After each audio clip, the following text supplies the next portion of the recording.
I'm exhausted all over again. Watching it, yeah. What a brawl that was, man, is right. Woo! I gotta tell you, that was stipulation that he beat Wayne Farris in order to get a title.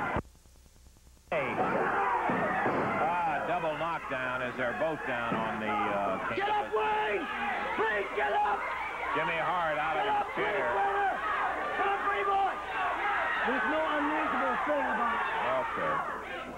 I'm fearing you know. 8 minutes down, 7 minutes to go, so we're Give past the halfway mark. Oh, no! Hey, Kevin, sit down. Get up, Wayne! You're not out here to get involved. Dutch Mantell. That's illegal! That's illegal! Mantell with his fist pounding away on him. Flips him down on the knee with that atomic drop. Wayne Farris in trouble. Mantell storming in. As we come into the latter half of this preliminary match before the title match, Mantell with him. Come here, Kevin Sullivan. Come here. Kevin Sullivan jumps out of the chair. He runs up to the ring.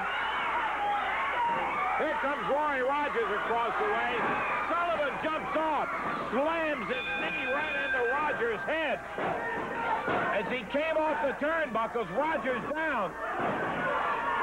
Kevin Sullivan, Wayne Farris, now Jimmy Hart has been, they're all pounding on Mantell up there as the referee is trying to get him stopped.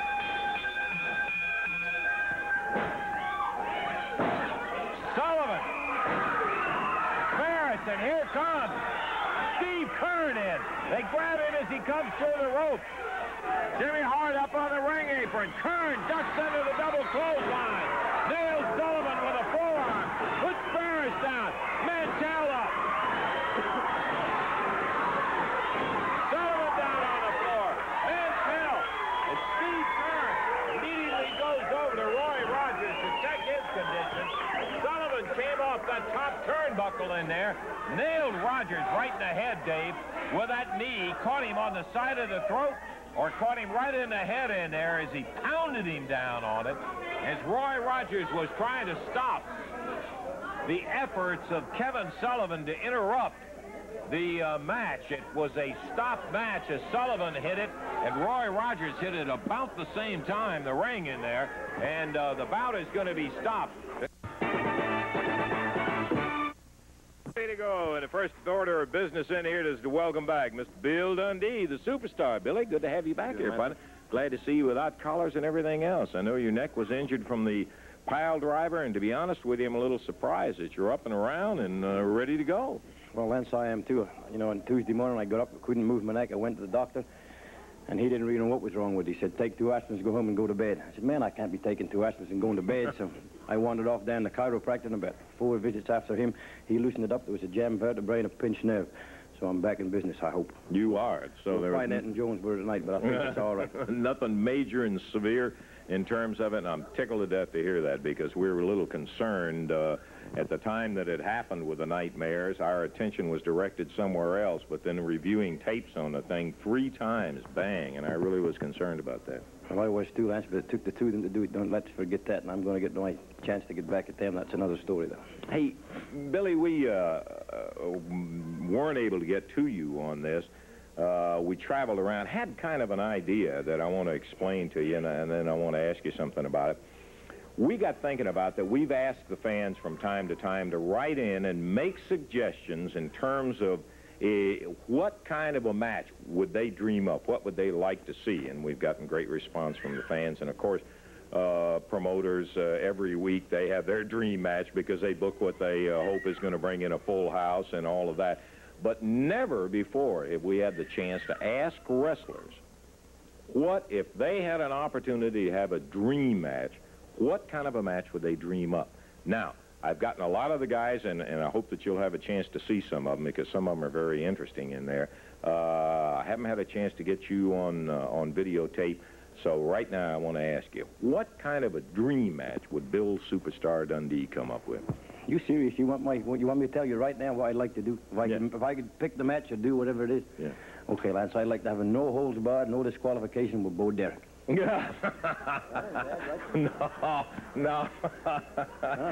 That's not. Well, you asked. Okay. I meant something within the realm of possibility. What? Let's make it within the realm. Okay. Make it within the realm of possibility. All righty, let me tell you this. Okay. This is what I'd like to do if I could go to the promoter and say, book this match. This is how I like it.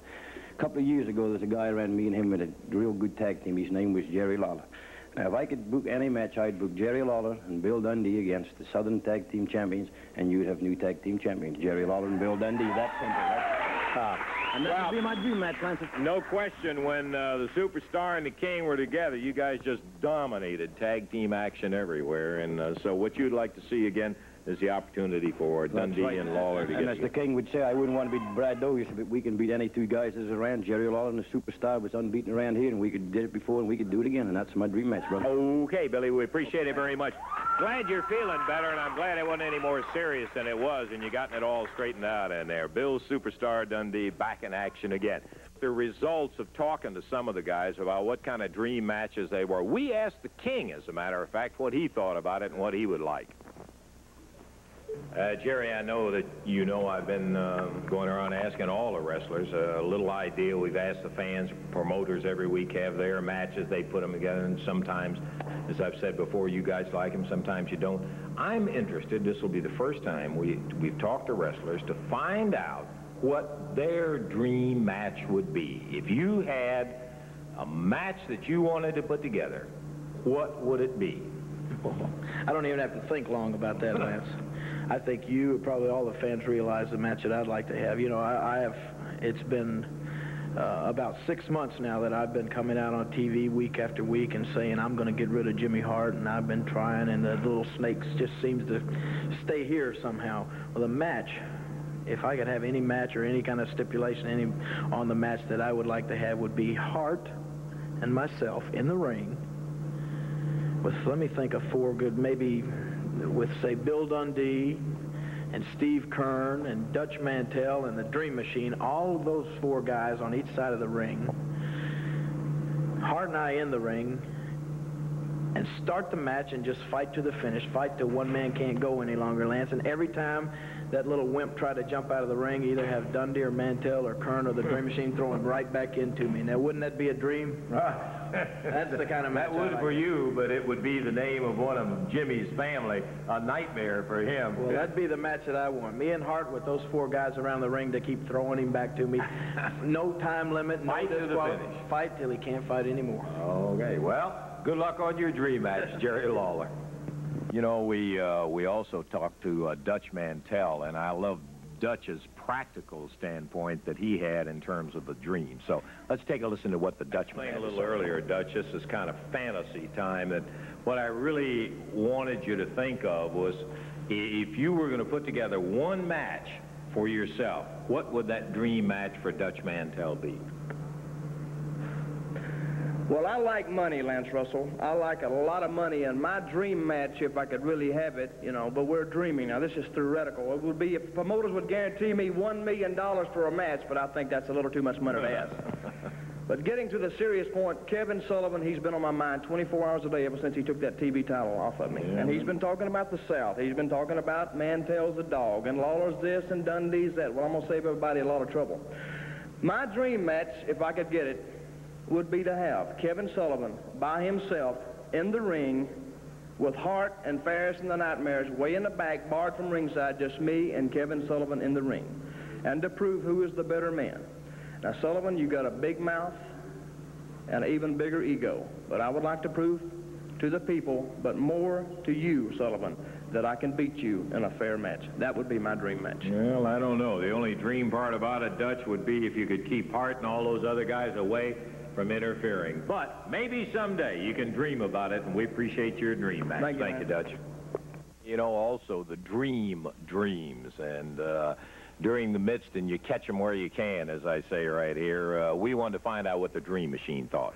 Here, Then I feel good, baby. I feel good. You know, I'm shucking, jiving, moving the groove. Look at that. I got 20-inch arms. You know, baby, I'm sucking from barbell blows. You know, Steve Keirn has just come in the territory, and he's got the Dream on vitamins. I'm taking all kind of pills to give me all kind of thrills. I feel so good, I can hardly stand it. And all you know, right, I love you too. Okay, Dream. What I'm interested in finding out is, now here's your chance to be promoter. Here's your chance to reach up there and say, this is the dream match that the Dream Machine would like to have. Now, you got one match you want to put together. What would it be? My chance to be promoter, I like a big fat check to start off with. Okay. All right, and second of all, my dream. You know, I love that word, dream. I love that word. But my dream would be not to have Jimmy Hart, because Jerry Lawler wants Jimmy Hart, not to have Kevin Sullivan, not to have nobody but the Nightmares.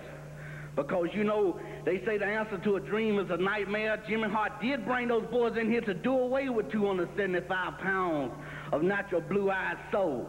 But I would like to have that match, me and the superstar Billy Dundee. No time limit, no disqualification. Winner take all, but one stipulation. Both of the Nightmares match will be at stake, because I believe me and the superstar can do away with them, Lance. You know what I'm saying? That would be my dream. If you beat the Nightmares, they have to unmask. Both of them have to unmask. You know, I got a pretty good idea of who they are, but I'm not going to say, because I'm not going to count my chickens before they hatch. But, you know, that would be my dream. That would be the closest thing to my dream, is have both of them mask at stake. There's the Dream's dream. All right. Yeah, there it was, for a fact. We had the opportunity to turn around and catch in action Steve Keirn. Steve hadn't been here a while, but listen to this. Steve Keirn, you haven't been in the area too long, but I'll tell you one thing. You've been impressive. We are interested in finding out what, if you were going to be the promoter and you were going to dream up a match you would like to have, what it would be. Well, first of all, what would you say is the most dangerous match in this area that I could possibly have? Well, my own personal opinion, Steve, is that a Texas Tornado death match is the most dangerous thing, because falls don't count. You just keep going till somebody can't keep going. Well, then that's what I want. A Texas Tornado death match, and I want to be in there with Kevin Sullivan, because I've come a long way to come to this area, and I've got a lot of new friends in this area, like the Dream, and I might have given him a little bit too many vitamins, and I got him buzzing like a wild man, but that's what I'm here for. I'm here to have a Texas Tornado death match with Kevin Sullivan, then. That's my dream. I'll tell you one thing, it doesn't take you long. You really got something going against this guy, because you not only chased him a long way, you want the biggest and toughest match that there is. Well, I came a long way to catch him, and I'm here, and I got a lot of friends here, then I think I'm going to catch him. So if he wants to put his name on that dotted line, I'll put mine down there anytime if they're going to let me be a promoter and pick my match. Okay, Steve Keirn and his dream match. Those are some of the guys, Davey, and the interesting thing is the fact, did you ever wonder what the First Family of professional wrestling does in their time off? Yeah. We're going to have a chance to find out in just a moment.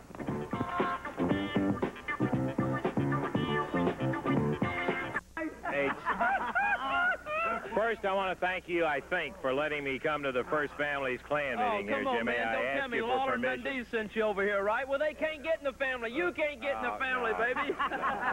Here, well, wait a minute. Now, let me tell you what I had on my mind. I was thinking the other day that wait just a minute. Before you can come to a family meeting, you got to get comfortable, and you look pretty uncomfortable. You look pretty uncomfortable. I didn't come over here to be harassed. You need to loosen up just yeah. Hey, wait, there you go. Just okay, now come on. Will you move down there where we can anywhere?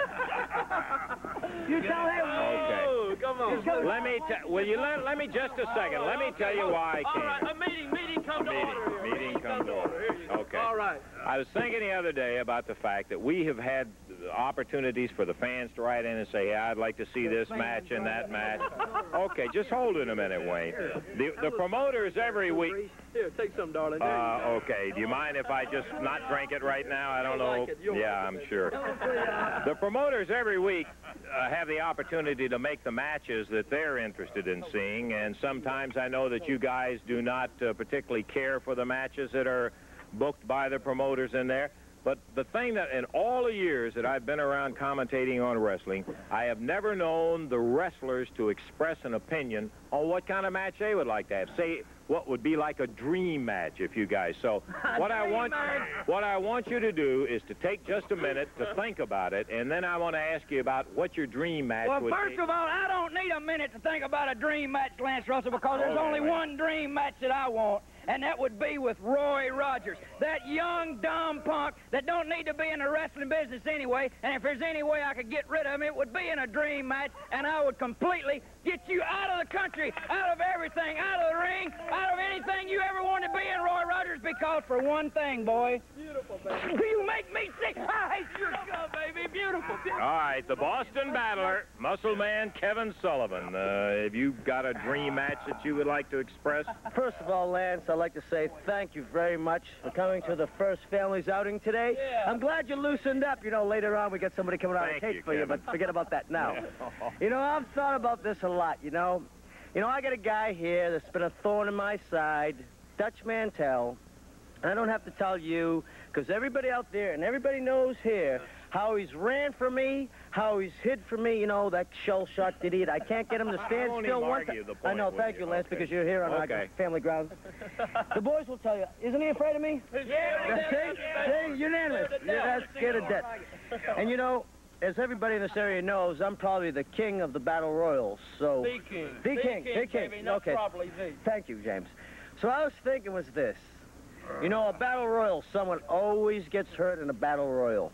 And I was thinking, I'm not going to sell Dutch Mantell short because I figure he's a tough and worthy opponent. So I thought, so that he wouldn't run in a battle royal if I got the toughest men in the country in the ring together, it'd be fair. Because you know what I want to be, Lance, is I want to be fair. Yeah. And especially to a guy like Dutch Mantell, who doesn't deserve it, I'm going to be a little fair. Yeah. Well, so my dream would be a battle royal consisting of the shell-shocked idiot himself, Dutch Mantell, as you said, the Boston Battler, and then I'd like to have the pretty boy, Wayne Farris, in the ring. All right. Yay! All right, baby. All right. I'd like to have Nightmare number 1. Yes, sir. Got him. And let's not forget Nightmare number 2. We can arrange it. It. And the brains of the First Family, James Raymond Hart III. All right. And there, he wouldn't have a chance to run. He wouldn't have a chance to hide. And that's it?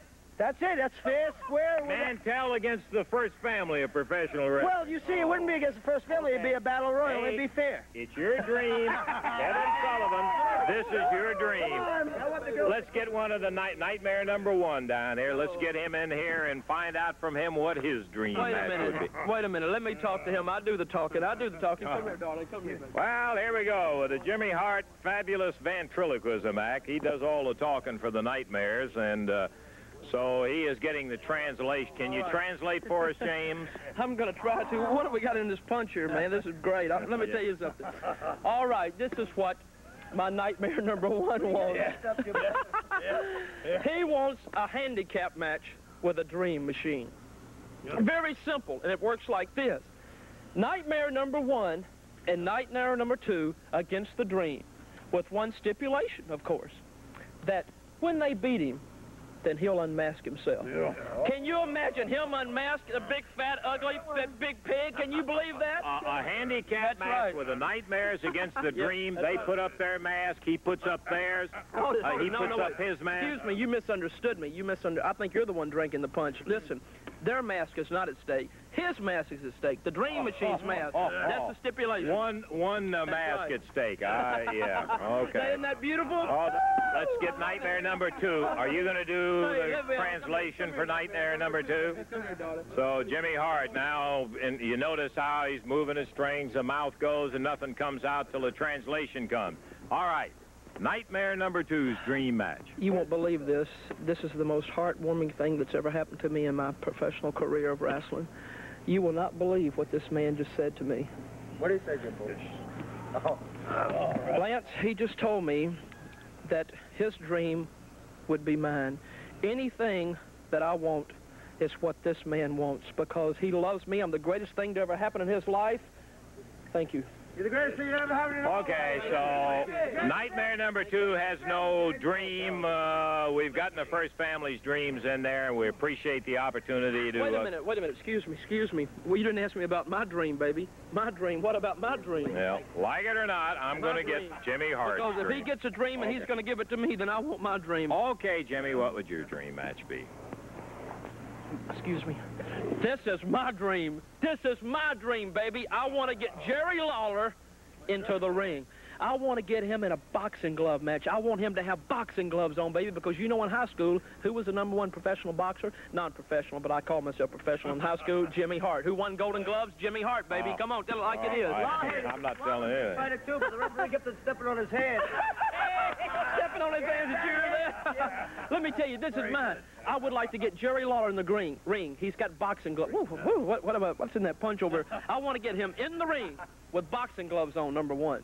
Number 2, I want 2 special referees, which would, of course, be the Boston Battler. I'll do it, James. I'll do it. And, last but not least, the pretty boy, Wayne Farris.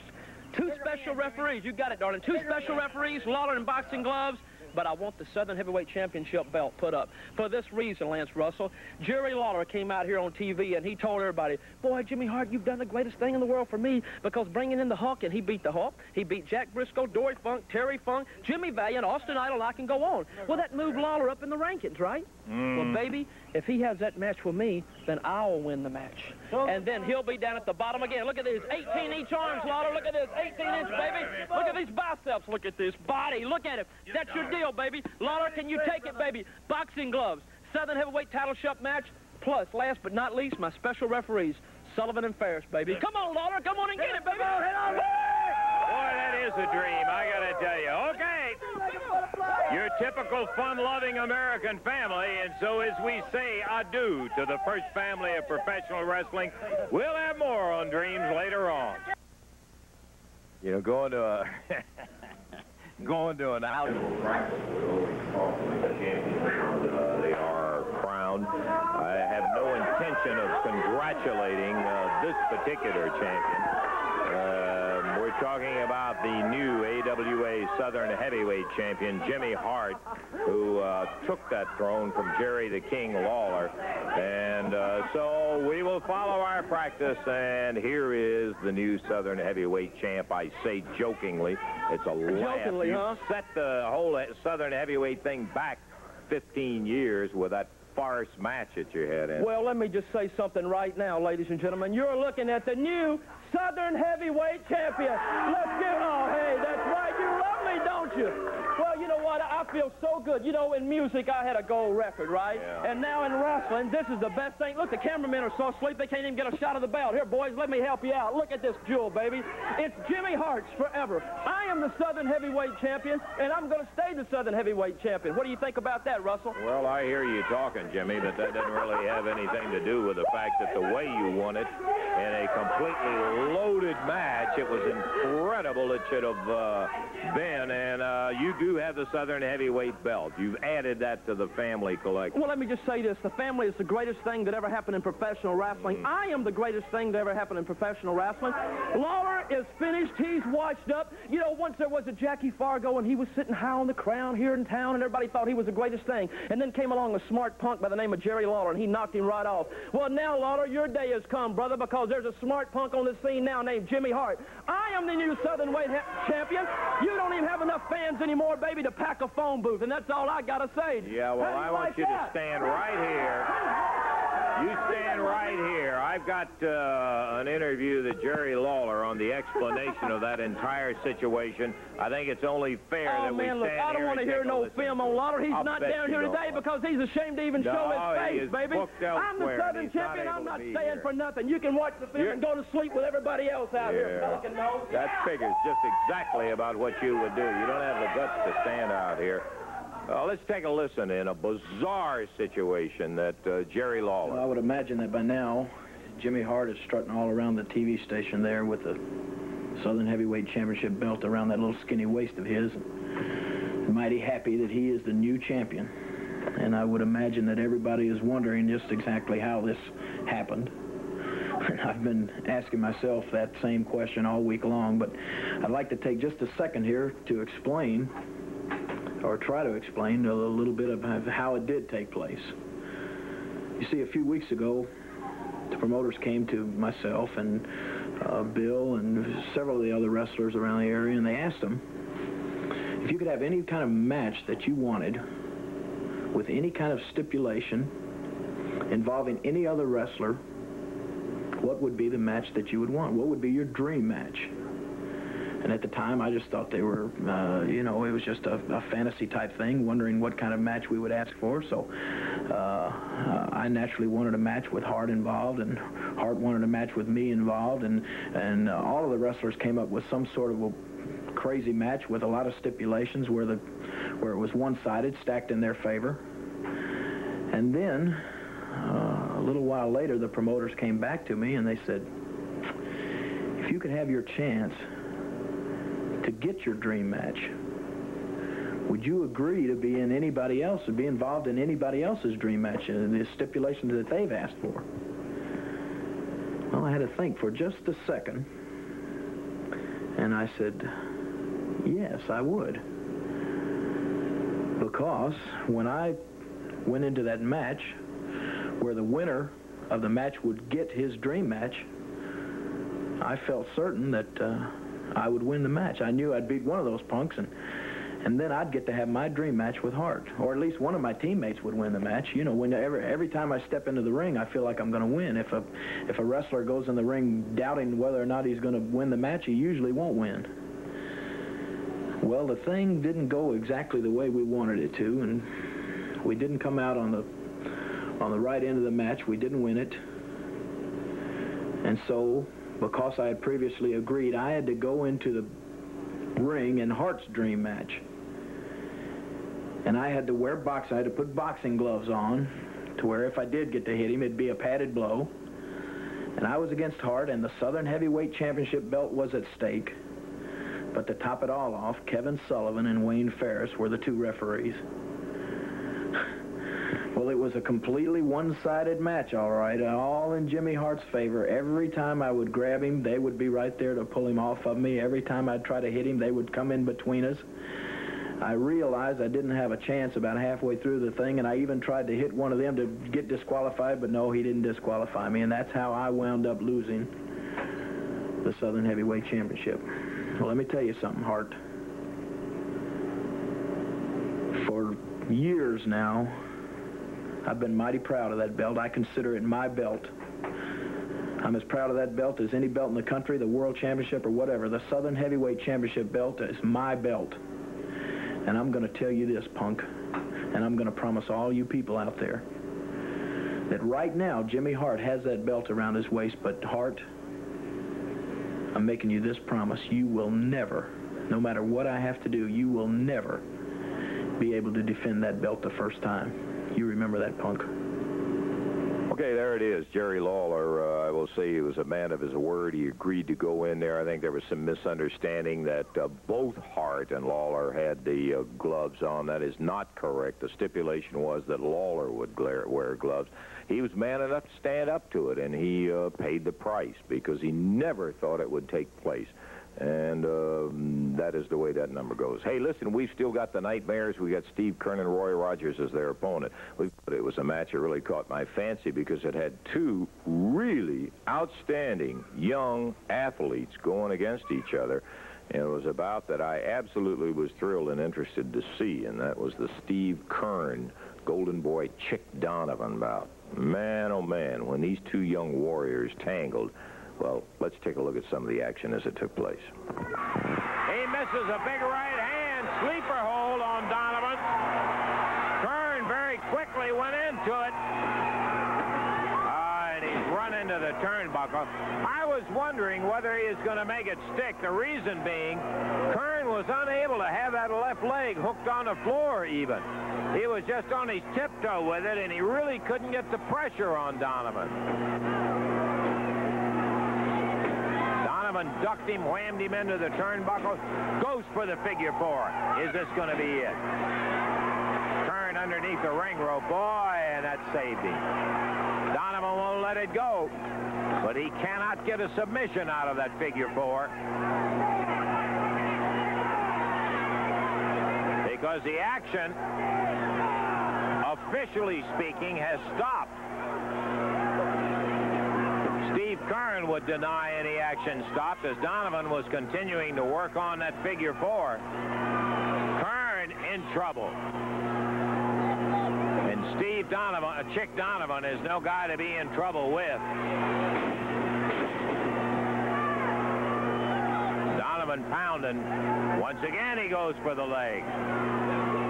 Spins on it. And he's kicked off right into the turnbuckle.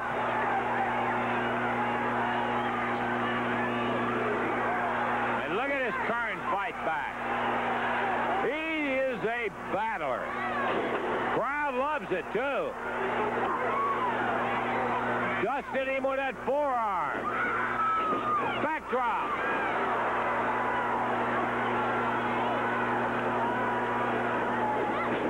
Into the turnbuckle. All the way up and takes him over on that monkey flip. Now he goes for the sleeper. On his knees. He may be able to get it this time.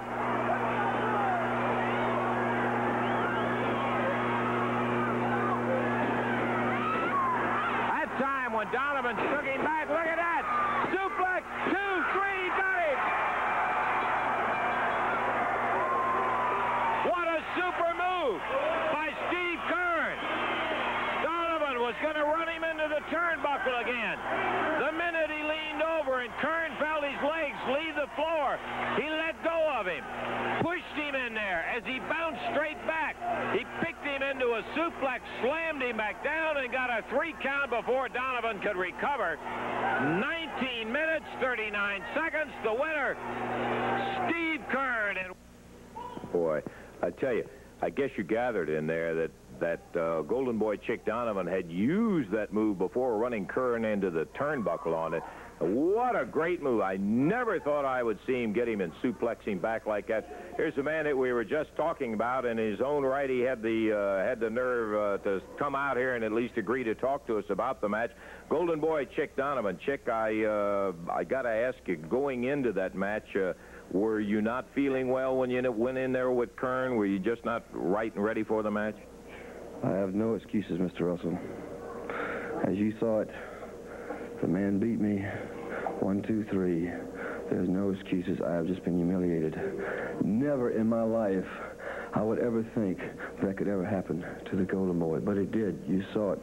Well, did he, at some point earlier in the match, hurt you to the position where you were not able to contend with him in the latter part of it? All I can say is Steve Keirn is a superior, well-trained athlete, and he beat me. You know, I have been battered, tattered, and torn to the point where I think I'm just going to retire from professional wrestling.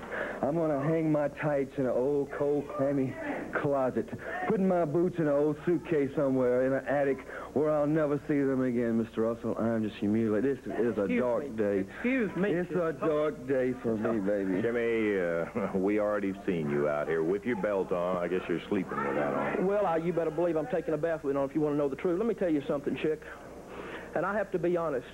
For 3 weeks now, man, I've been sitting back and watching you on the tube.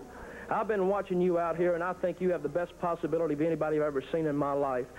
I don't know if you know too much about my background or not, but let me tell you something, man. I handled Paul Ellering. I turned him into a champion. Killer Carl Krupp, who was a champion. And, of course, Jerry Lawler, who I'm very disappointed in. He's through. He's has been. But let me tell you something, man. You've got $1 million body. You've got a Cadillac, but nobody to drive it. I want to be that driver.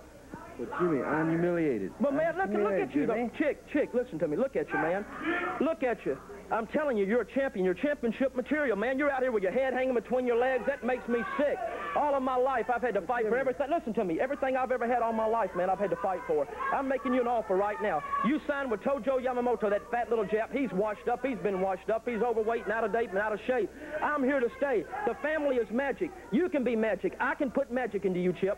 Let me tell you something right now. You give me a chance. You sign with Jimmy Hart, and I promise you, you'll be a champion. You'll be a champion. You know, we have a philosophy in the family. You got to have a little rhythm, man. Look at you. You look at the way you're dressed now. Come on, we can do it. Listen at this, baby. But I listen to him. No, just listen. I know you listen to him, but don't listen to him. He's washed up. Listen to me. Listen to me. Listen to you. Listen. We are family. Wayne, Kevin, Chick, and Jimmy. Does that sound good? Chick, hey. We are family. Sing it, baby. Kevin, Wayne, Chick, and Jimmy. What do you think, baby? See, it's magic. You can do it. You can do it, baby. He's got it. You are the champion. Come on, we're going to talk. We're going to talk, you has-been. You're trying to kill this Will you get out of here? Now, we've had enough of you.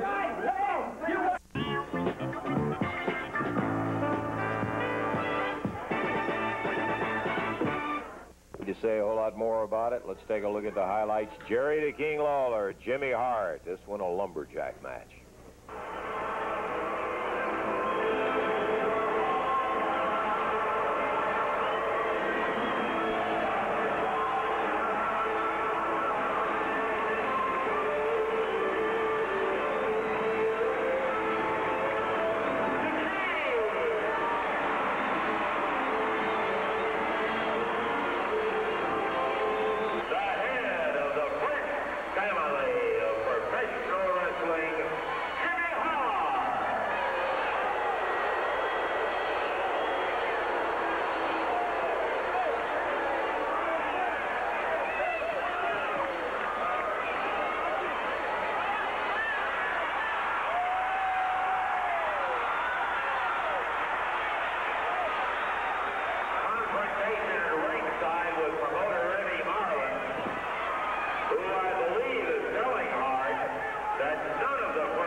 See the stage pretty well set.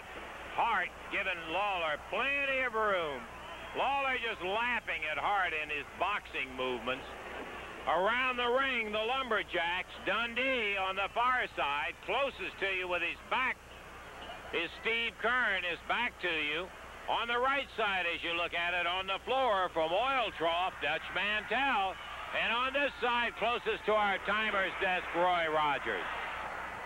Jerry Lawler zinging a big right hand right at Lawler.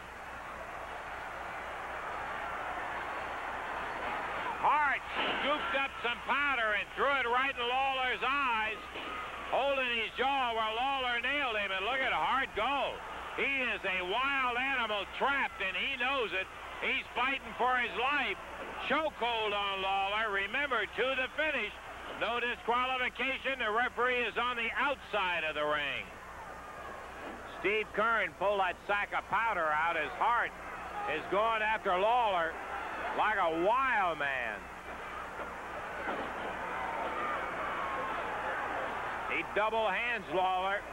Lawler still having a hard time getting to his feet. His eyes really bothering him where Hart nailed him with that powder.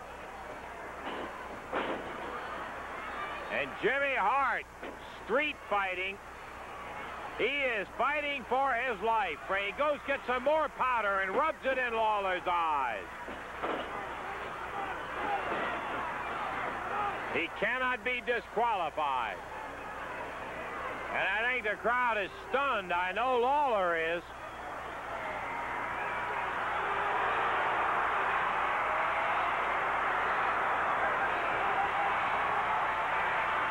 Jerry Lawler now back up.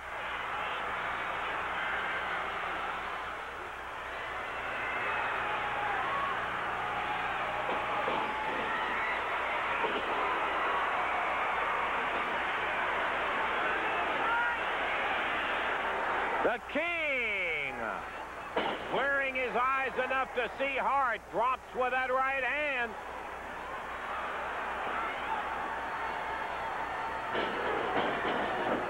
Lawler, short chopping right hand that puts Hart down.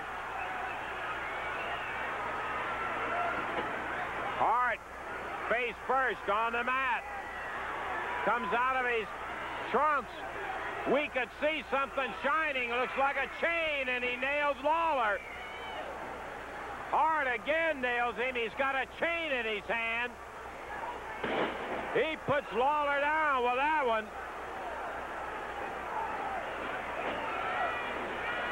Around Lawler's neck.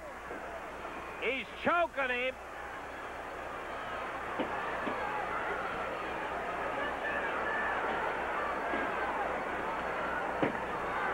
Lawler specifically told the Lumberjacks, do not interfere regardless of what he does.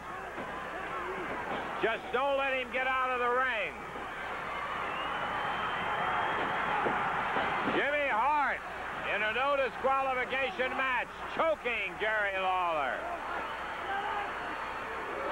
Hart, as we said, really battling like a wild animal. Goes at the throat of Lawler with that chain again. Dundee, Rogers, everybody cheering Jerry on, but Hart with that chain has got Lawler in trouble.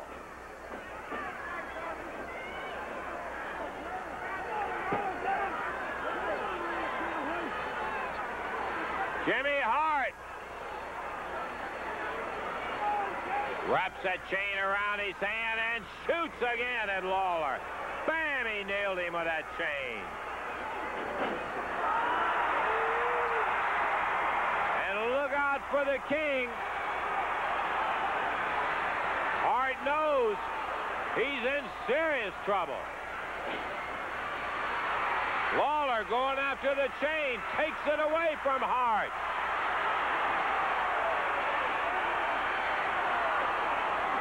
Jimmy Hart, pillar to post now. There's no place to hide, and Lawler nails him.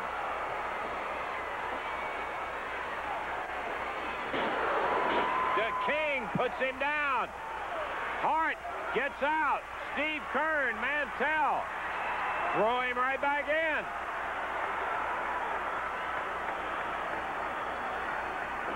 Lawler says, try that way. Dundee grabs him and throws him in. Here he comes after Roy Rogers. Rogers with him. Pushes him back under the rope. Hart trying to hang on. He doesn't want Lawler. His advantage gone. Lawler with a chain. Goes after him. Over the shoulder.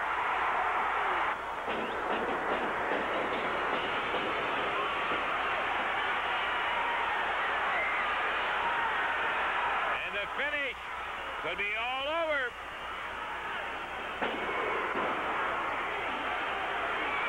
He has really got Hart where he wants him. Mantell blocks him in on that side of the ring. Hart barely able to pull himself up to his knees. Falls back. Lawler pulls him to the center of the ring. This is what the King has been after for a long time. Drops with the elbow on that leg. Bangs down again with it. He is loving every minute of the problems that Jimmy Hart has given him. He remembers them.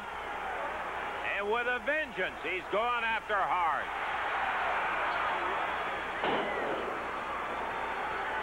Again the elbow.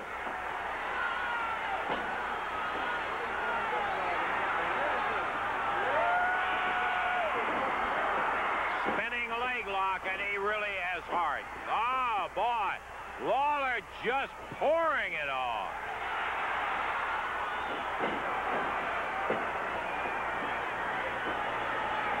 Every bit of that 234 is behind it. All the memories of the problems that he has had is added to it. Jimmy Hart. Referee Jerry Calhoun says he gives it up. It's all over. Lawler is the winner. 7:49. Lawler says, get out of here. You don't belong in here anyhow. And he throws Calhoun out. Jerry Lawler has won the bout in 7:49, but it's not good enough. He spins, Hart screaming. Lawler again with that spinning leg lock.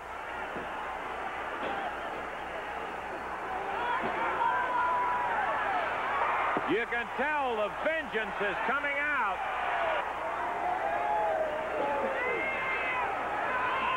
Here comes the first family down. Hart saying, no, no, no, no, watch my leg.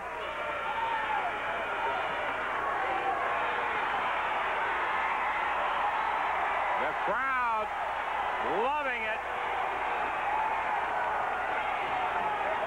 As Hart holding his leg. So the leader of the pack, the head of the first family, being carried by Chick Donovan. Yeah, well, that was the scene as it took place, and quite a scene it was. That was exactly Lawler's dream match. He wanted to get Hart where the first family could not interfere, where he had a Lumberjacks that would not let him get out of the ring. He was successful in getting him in that type of a match, and the result, well, you've seen it. And so Jimmy Hart ended up with a broken leg. Let's hear the comments that Hart had to make. I love it. Thank you, but I ain't going to be able to wear it to get through, but I love the color and everything. When is Chick and Wayne and the Nightmares coming back? Okay, that's fine. Can you raise my back up a little bit right now? Oh, God, not so fast, please. Please, the foot, that's a foot button, the foot button. The foot What do you want to raise? The foot or the head? Oh, the foot. Look, Kevin, my leg is broke. You're killing me. You are absolutely killing me right now. I'm telling you. Okay. Please, just stop, please. Okay. I'm sorry, I'm snappy. I'm sorry. Please, please. They can't. The camera's not looking at my gown, is it? No. Come on, put it down here a bit. First of all, you told them we don't anybody know where we are, right? They understood? Hey, before we go any further, you know, no one's supposed to know where we are, right? Correct? All right. Okay. If you raise it down one more time, but please do the button on the right. Down or up? Yeah, Okay. Are you ready? Wait a second. Wait just a minute. Who is... where's my glasses? They're over there, Jimmy. Let me get rid of them. No, they're over there in the thing. We'll get rid of this for you. Okay. I'll get these out of your way, okay? I don't want those stupid letters anyhow. Okay. Wait a minute. Here's my here. I'll move my present, okay? All right. Everybody wants to know the condition of Jimmy Hart and the condition of the first family. Well, let me tell you something right now. Don't you worry about Jimmy Hart's condition or the first family's condition. You people of Memphis, you better worry about your condition right now, because let me tell you something, man, you are very sick. Y'all need help so bad. I need to try to bring in about 50 psychiatrists to help you out, because, buddy, you are in trouble. I've lived in Memphis all of my life, and I've never seen the worst taste of sportsmanlike conduct in my life from you people out there. I climbed in the ring, a Christian athlete all of my life, Memphis born and Memphis bred, an athlete, high school athlete. I have done everything from Memphis, Tennessee to put it on the map that I could possibly do. Cut million-seller records, everything. Climbed to the top of the ladder in professional wrestling and brought you in the best talent that has ever been in this territory. And I crawled in that ring Monday night with Jerry Lawler. And he used a chain on me, and he used salt on me. He used everything humanly imaginable. And you people were laughing and cheering. When he came off that top rope, which is illegal, you people went crazy. If he'd have had a gun, let me tell you something. If he'd have had a gun and blown my head off, these people would have gone crazy, Jimmy, Kevin. If he had an axe and said, let me cut off his head, they would have said yes. You know why? Because it's like I've told you before. All these Southerners, it isn't just Memphis, it's all the Southerners are sick, Jimmy. This is what's wrong with society today. They are sick. This is a real sick society. You could see it on their faces. There's faces that looked exactly like Keirn's face, looked like Lawler's face. They're all sick. And, Jimmy, as you know, the only thing sane in this world today is the family. We're the only guiding light left. We're the only thing sane. You look at the rest of society. Like you said, they were yelling at you everything, Jimmy, and that was your hometown. Can you imagine how it is for outsiders? They're just sick. But don't worry, the family will be taken care of. You're still the brains. We all know that. And tell those people what the condition of the family will continue. I love you. I love you, baby. Let me just say something right now, Jerry Lawler. I hate you, brother. And if I have to gain weight, if I have to gain 45 more pounds to weigh 200 pounds and come in the ring to get you, I promise I'll do it. So you want to know the condition of Jimmy Hart? Hey, I've never had a broken leg before, so I don't know how long I'm going to be out. But let me tell you something, Lawler. Sure, you kicked mine, you know what. Hey, wait and you broke. Jimmy, never, ever say that, baby. Never say that. He didn't do it. You look at that Keirn. What did Keirn do? When you were managing the match with Chick, he went down there and snatched you up, picked you up, and drove you on his knee. Oh, he's a big, tough, strong guy. Drove you on his knee. That's when you probably get the fracture. Then, with that great fighting heart, that heart that very few people have, you crawled in the ring against Jerry Lawler when he had his 4 henchmen around the ring. And if they want to play back the tape, they can see all 5 of them punching and kicking at that leg, which was probably fractured at the time. And then Jerry Calhoun came in and said, do you want to stop the match? And Jerry Lawler said, let it continue. The promotion was part of this conspiracy. The whole thing was to get rid of the first family. Because, Jimmy, I felt like a trapped dog trying to get through that fence when I saw what was happening to you. You know what Eddie Marlin came up to me and said? He said, take 1 step out of here, and you're suspended for a year. That was the whole thing, to get rid of the first family. But let me tell you something, Jerry Lawler and Steve Keirn. You listen to me right now. We have a plan. Don't you? Okay, that's it. Cut an interview. Let's get out of here. Really tied it up. You'll remember that in the first meeting, it was Donovan who came out victorious. Let's look at the highlights. And Donovan being told to break it up by the referee, and Keirn takes the chance to nail him in the midsection, but look at Donovan coming back. Snaps it around him again.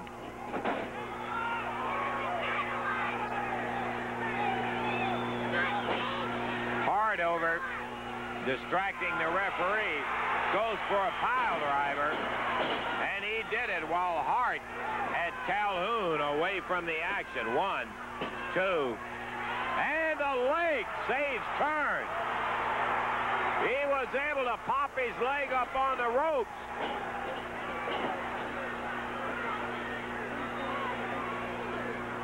Donovan going after him with a suplex. He got him started down and really hammered him, too, and Keirn picks out. Steve Keirn in trouble, but still, with his tremendous physical condition, able to resist the efforts of Chick Donovan, who is just stomping him now. He really is getting after him.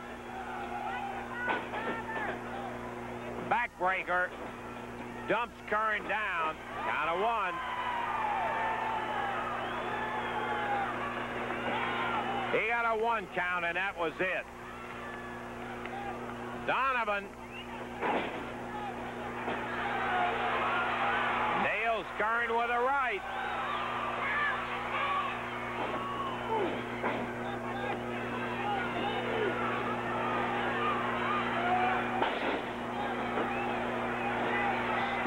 Bounced down and right back up again. What a tough cookie this guy is. Donovan really pounding him around. He's got great neck muscles. This guy can bridge like you wouldn't believe. Leg drop. 1, 2. Ooh! And Keirn almost caught. Got his mouth busted by that leg when Donovan dropped on him. He's been battered.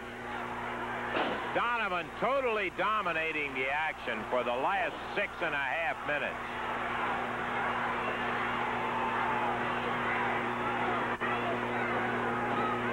Keirn picks him up.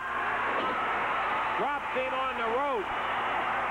Donovan drops down.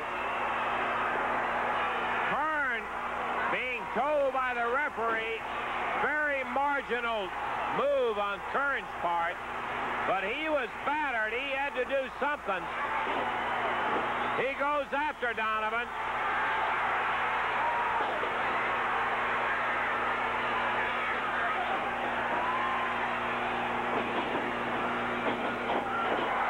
Big backdrop by Keirn. stamina this guy has.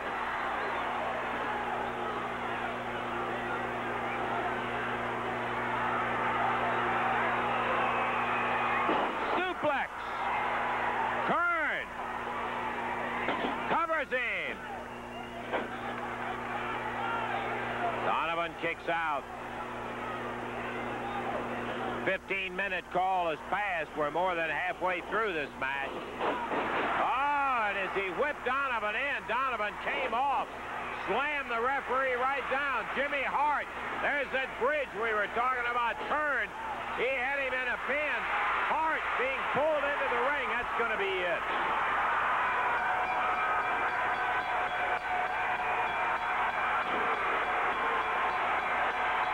Jimmy Hart drops down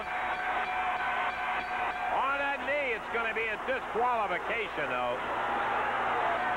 Steve Keirn, the loser, as he let his temper get away with him, he couldn't take Hart interfering. He jumped out, pulled him in the ring, and he got disqualified. And Keirn's trying to tell the referee what Hart did, but the referee had been knocked down by Donovan. It's a shame.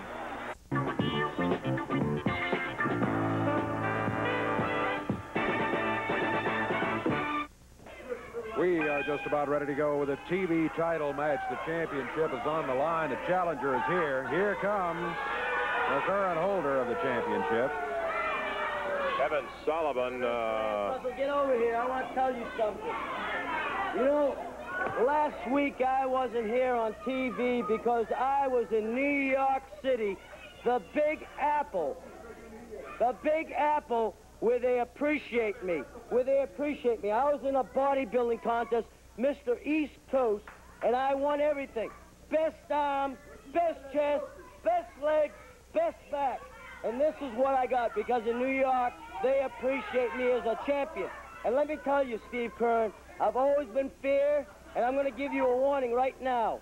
I am going to get rid of Steve Keirn because I am going to cripple him today on TV because this conspiracy's gone too far. And Jimmy Hart, I want you to be watching this because Keirn is the first one that's going to be eliminated right now. Well, it's an impressive trophy, I will say that, but Steve Keirn fights back where the trophy and the other people in the bodybuilding don't.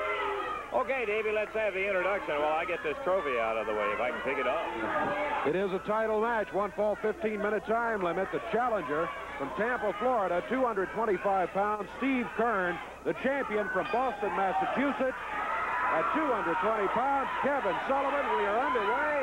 Keirn rams Kevin Sullivan's head into the turnbuckle. Steve's been listening to Kevin run his mouth over here for a couple of minutes. Whoa! Steve Keirn. It's Sullivan. He suplexes him. Count of 1, 2. Sullivan gets the shoulders up. That's a 2 count. Man, was that Keirn sitting on ready for this match. Barely got the introductions in. As a matter of fact, we had to ring the bell before we finished the introduction. Keirn itching to get at him. Kevin Sullivan fired into the rope.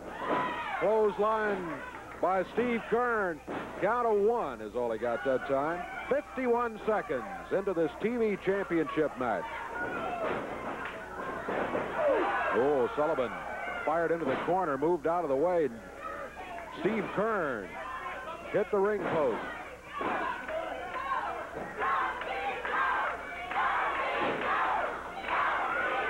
Uh-oh. Saw Sullivan motion, and here comes the rest of the family in. That's going to be the end of it right there, as far as the official action is concerned. The family members, there's Wayne Farris up off the top rope.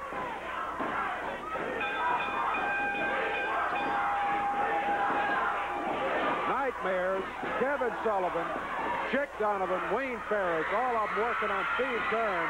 Here comes Lawler and Dundee. Billy and Lawler. Oh, man. Dundee run into the ring post down here by Farris. Slammed him in there. again by Sullivan, while Lawler up there with the Nightmares.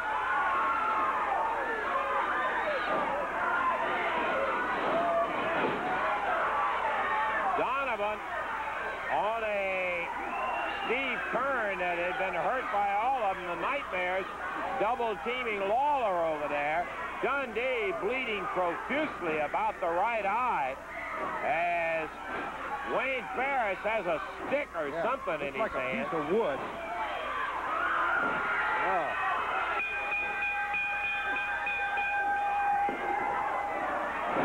Lawler being nailed by both Nightmares across the ring. It's Donovan with Steve Keirn. Kevin Sullivan grabs him from behind. Farris still working on Bill Dundee. They've got a bad cut on his forehead. Well, that stick that Farris has had in his hand, he's still got it.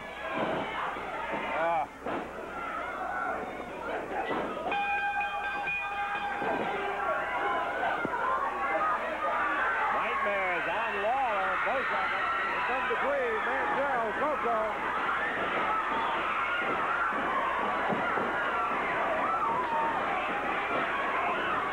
And the family leads.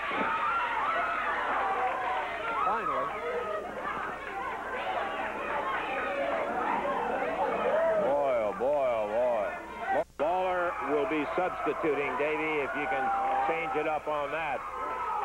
No bad substitution. Should be a whale of a match in any event. Lawler, Lawler, the Dutchman in the Dream, going against Onita, Fucci, and Yamamoto. Okay, let's have the official introduction. It's a match to the expiration of time. Introducing on the left of the screen, total weight 680 pounds, from Nagasaki, Mr. Onita. From Hiroshima, Masafuchi. And also from Japan, Tojo Yamamoto.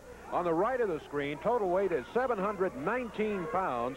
From Oil Trough, Texas, Dutch Mantell, the Dream Machine. And from Memphis, Tennessee, the King, Jerry Lawler. Expiration of time match, six-man tag action, referee Jerry Calhoun. Masafuchi starting out with a big Dream Machine in this expiration of time match is Lawler. You heard promoter Eddie Marlin saying Billy has a hole in his head, and no wonder after being hammered around on those ring posts the way he was and gouged with that piece of wood, stick, or whatever that Wayne Farris had.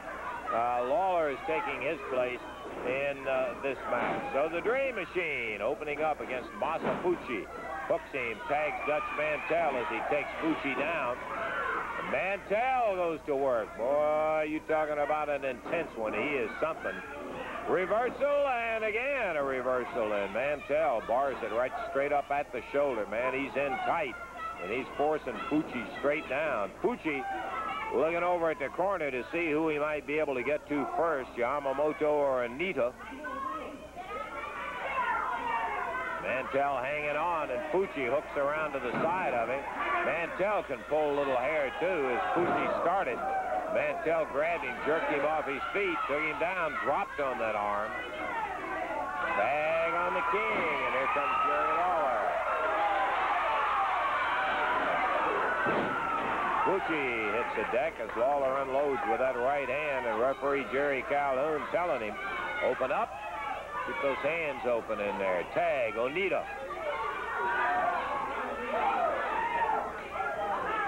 Onita, perhaps the most intense of the Japanese team. You'll notice him, he's almost always on his tiptoes. He is poised and ready to spring. He can go, boy, I'll tell you, he can.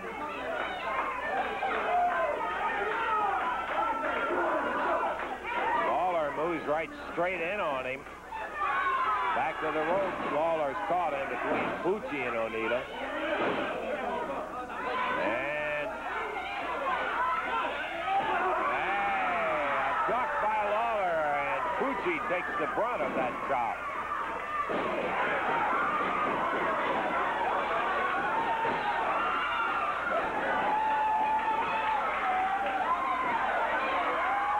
Not much finesse, but a lot of big right hands from Jerry the King Lawler as Yamamoto takes the tag from Onita.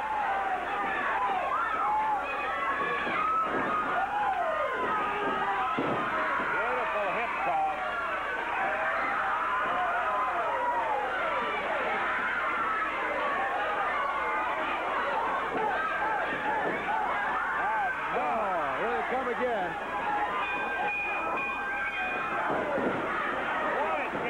can't have a match here without the first family. Somebody jumping in. Wayne Farris Kevin Sullivan joined the Japanese team in there. They've got Lawler down. They're kicking and beating on his leg. Green Machine over there with Bucci. Dutch Mantell caught by Yamamoto and Anita. It'll be a disqualification on the Japanese team.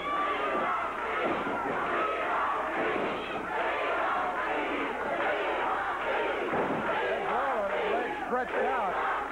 Sullivan holding it in the air. The Nightmare dropping on it. Wayne Farris kicking him with a boot.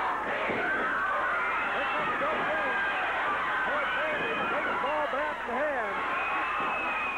Billy with his head bandaged up has got a ball bat in his hand, and boy, I'll tell you what, he's got that right. I mean, in a double-odd hurry, too. Dundee over checking with Jerry the King Lawler, and what the referee was indicating disqualification. Confirming disqualification on the Japanese team. So the first ball of action is going to go to the team of Lawler, Dream Machine, and Dutch Mantell as... Get them back out here now. The sides are even, right? Let's get them back out here, huh? We've had all the interference we need. Here to talk, sit right back down and get them back out here. Ring the bell. The sides are even now. Let's go. Let's get them back out here now. The match is the next person of time with the other team. Sullivan. Yeah, that's Sullivan. Okay, hey, come on. Hey, Billy. Billy.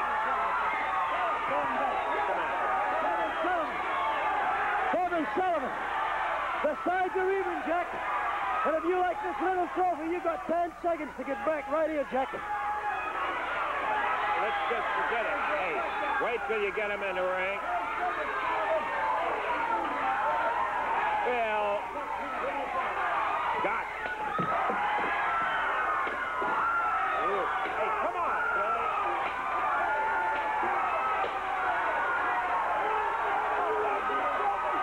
Okay, that's it. Hey, just take a break. Take a break. We're going to get out. Go. This is what we're going to do to them right there, Billy. Come on, Billy. Break. Take a break. I thought we were going to have to wait a while. I was going to make the announcement that Jimmy Hart was going to be out here, and we would have the pleasure of seeing the leader of the family out here.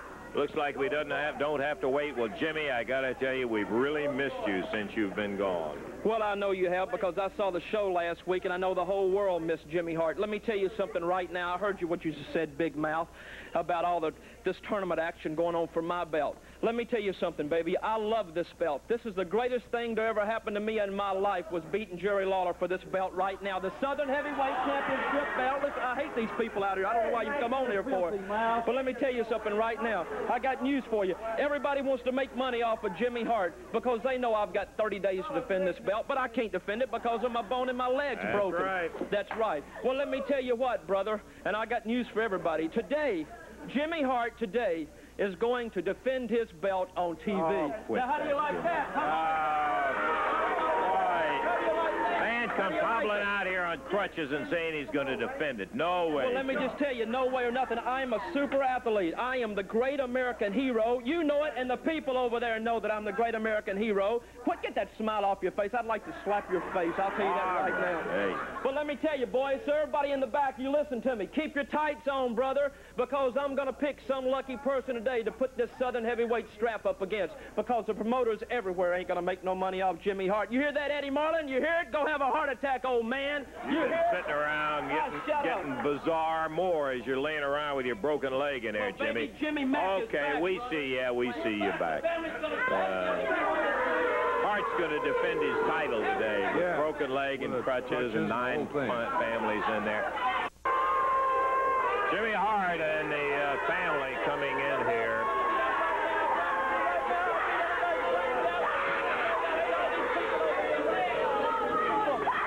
You bringing the entire family out for the Nightmares match or something? Let me tell you what, I'm a man, Lawler. That's more than you'll ever be, brother. Right now, I'm going to put the Southern Heavyweight Championship belt up, just like I promised, for 500,000 sit-at-home people out there right now. You're going to see who the greatest athlete in the world is right now, a Christian athlete. You still got a cast. That's right, I've got a cast, but it's going to show you what a man I really am, right, baby? So right now, I'm going to make the announcement. Help me with my robes. Right now, I'm going to make the announcement. Thank you. Look at this belt right here. Look at this body, people. Look at the greatest body you ever hit in Memphis, Tennessee. They love me. Don't they love me? Listen to this. Right now, the moment everybody's been waiting for.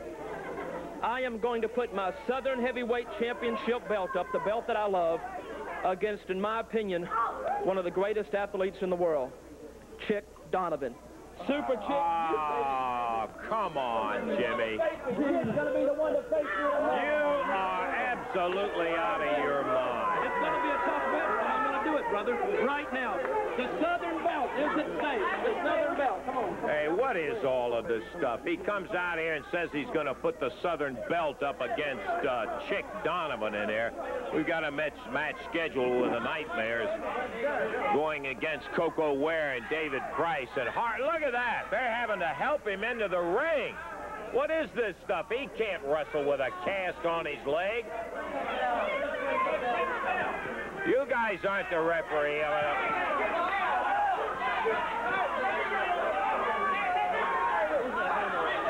Hey, come on now. I didn't ring it. Chick Donovan, look, oh, what this is a part. Jimmy Hart, you're making a joke out of the whole thing. He picked Chick Donovan, one of his boys. Isn't that ridiculous? Referee Jerry Calhoun didn't tag him. He didn't count either. No, one of the Nightmare did it. Come on now. He can't do that. Of course not. No way. That's the match not scheduled, not approved. The referee did not signal for the bell to be rung. I didn't ring the bell. You didn't ring the bell, and the referee didn't make the count.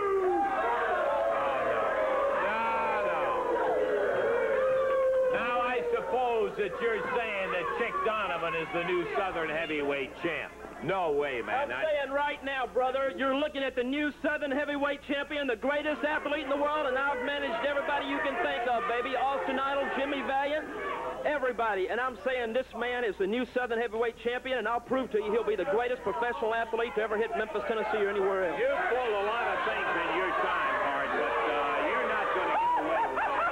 How do you like that, baby? I don't like it, and nobody else likes it. It's just as wild as that match where you got the title. He can be sassy or he can be nasty, but baby, beat him if you can. You can't give away a title like that. He's got to earn it. Come on. Listen, people, I'm going to be the greatest fighting champion Tennessee has ever had. Mr. Russell, let me tell you one more thing. This belt means nothing to me. It's nothing but a piece of leather. But what it represents a super mind, a great heart, and a beautiful, beautiful body, baby. Wow. One more thing. I can be sassy, I can be nasty, but beat me if you can. Baloney. So the Nightmare is gone. The Dutchman. Green. Well,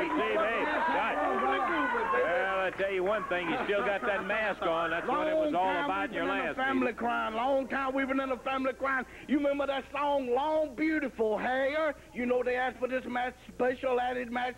The Dream Machine's mask is at stake one more time. But you know one thing, if we win, which we are going to win, you know, we might have 3 bald-headed fools. I've told everybody that I'm ugly, and I am ugly, but you know, ain't nowhere in the world that I could be as ugly as 3 bald-headed men.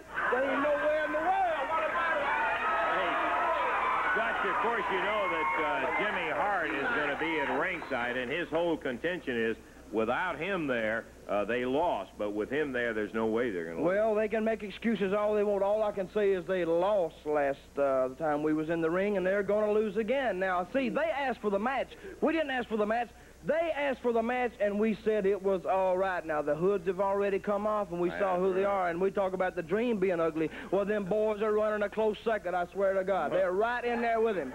But we're going to see some bald-headed people running around here. And I like to wrestle the Nightmares because I can beat them up. And I like to get in the ring with people I can beat up. And I'm going to beat them up. And they didn't call me Dirty Dutch for nothing. I'm going to be at my dirtiest the next time I'm in the ring with them. Dream, I stood beside you before. Baby, I'm right here with you. I'm right here with you all the way, Ray. All the way. And that's not all, Paul.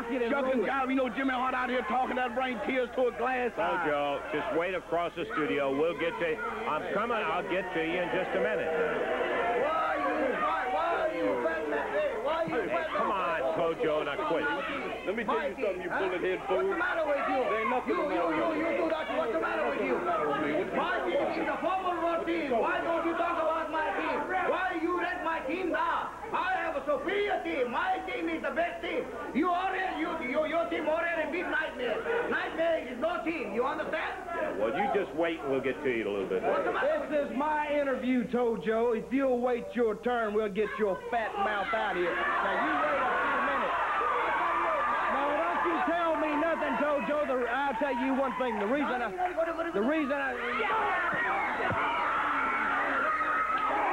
Hey, come on, Tojo.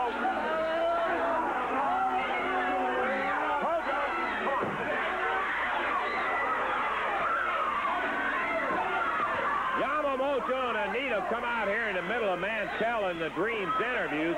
Tojo slashes Dutch with that war club that Anita and Fucci and Yamamoto carried. Just ran him into the ring post down there. As in the ring, the team of Anita and Fucci are working on the Big Dream. Let's get this. This is no match. Come on, let's break this thing up.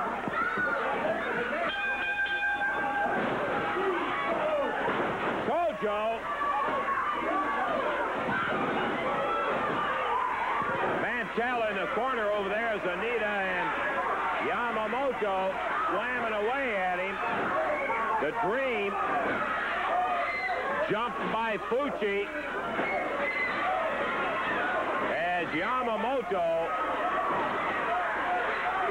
irritated because of lack of recognition. Now Yamamoto with Fucci on the Dream Machine. Dutch bleeding at the right eye where Tojo hit him with that war club. And Anita pounded away on the tough Dutchman. And Dutch getting in a few licks of his own from behind. Fucci grabs him while Yamamoto concentrates on the Dream Machine and keeps him out of the action.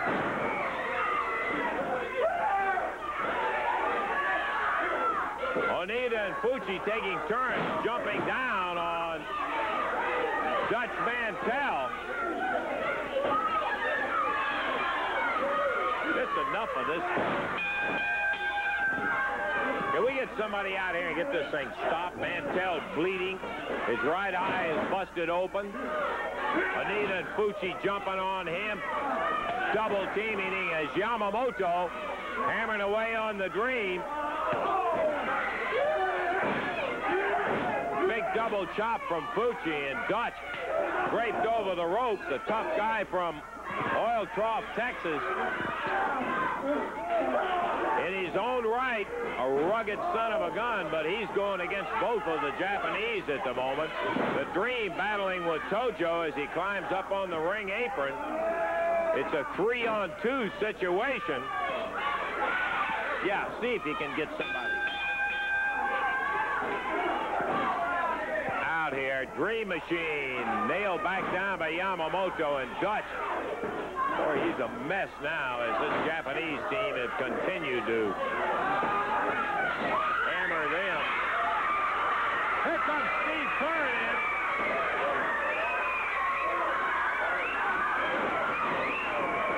Drives Anita into the corner, and both Fucci and Anita going after it.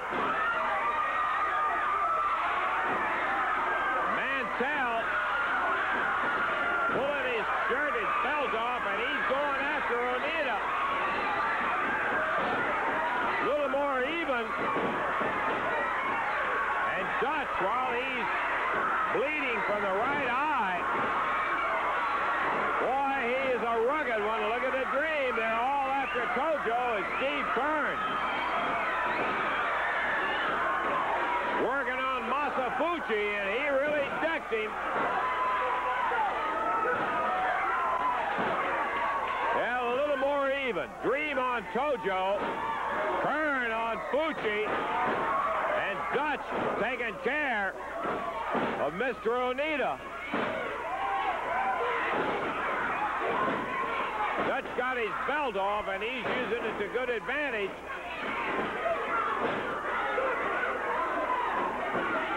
Keirn holding Fucci as Dutch comes after him.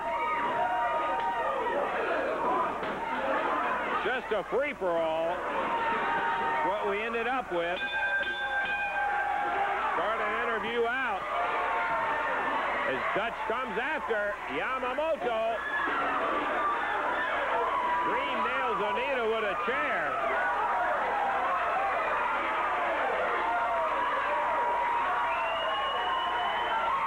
Dutch in the Dream. Okay, we're going to be back in the ring in just a moment, but I know that all of the championship wrestling fans are interested in the progress, like it or not, of the first family of professional wrestling, which I think you would have to say in a mild sense, at the very least in the way of an understatement, is the first family has come upon a hard time. Jimmy Hart and what's left of the first family. Well, okay, Jim. You know, this is the first time in my life I think I've ever been lost for words. We started out here and heard you before, Jimmy. Good night. You come along with that. What's up your sleeve now? You know what, Lance? You're typical. You're typical like everybody else. Kick a man when he's down. Is that your motto? Kick him when he's down, right? Yeah. Well, let me just say something right now. When I was coming through the door just a few minutes ago, this little cripple lady there gave me this hat. And it said, "Wrestling, the king of sports." And she said, "Jimmy, you are wrestling, and you are the king." And I said, "Sweetheart, I was the king, but no more. I'm out here to tell you, look at my man, Chick Donovan. Look at this. Look at his leg." Well, that's some kind of brace that he's got on that knee there. Obviously, Chick out of action. Steve Keirn hurt this man's knee intentionally. He tried to cripple this man for the rest of his life.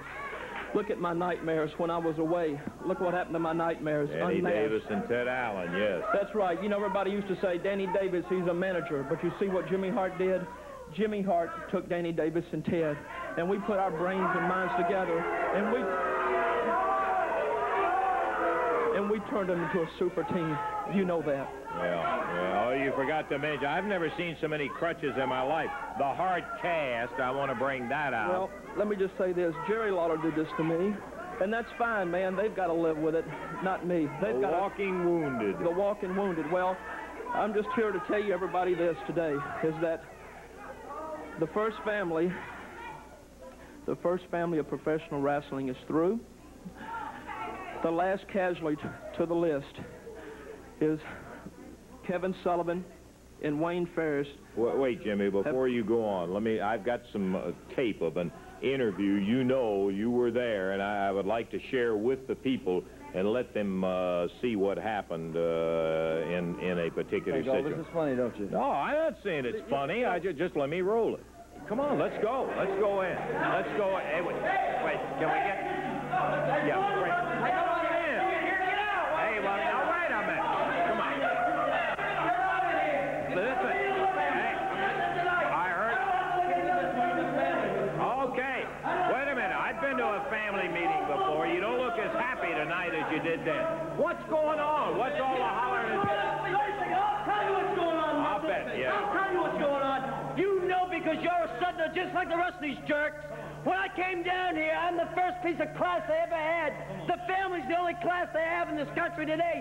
And you, just like the rest of the southerners. Okay, let me tell you what. I don't ever mind losing a match, but we got it royally. They took that, they didn't win, they stole everything. First of all, they had their own referee. Second, the illegal man who tagged Lawler pinned me, and you know how he pinned me, Russell? Because you were there, you saw it. He took this cane from Jimmy Hart and whacked me on the head with it. You think that's fair? Well, let me tell you something. You can push some of the people around. You're not pushing me around. The South doesn't need me, and I don't need you people, because I'm going to quit. Right now, Russell, I'm quit. Hey. I quit this thing. Get out of here, Sullivan. You want me to leave Quit. because All of it, though. That's why, Russell, because of you and because of Eddie Marlin. I'd be quiet from here or anything else. That's all it is. The whole thing's a conspiracy to get rid of Jerry Lawler. You guys end up losing a match and you get sore about it. Nothing, you know it. I can't even see with it, man. Go there. Don't worry, Jerry, referee. Look, You can punch, run me, and pin me. It better be. We're going to get this reversed, Jimmy.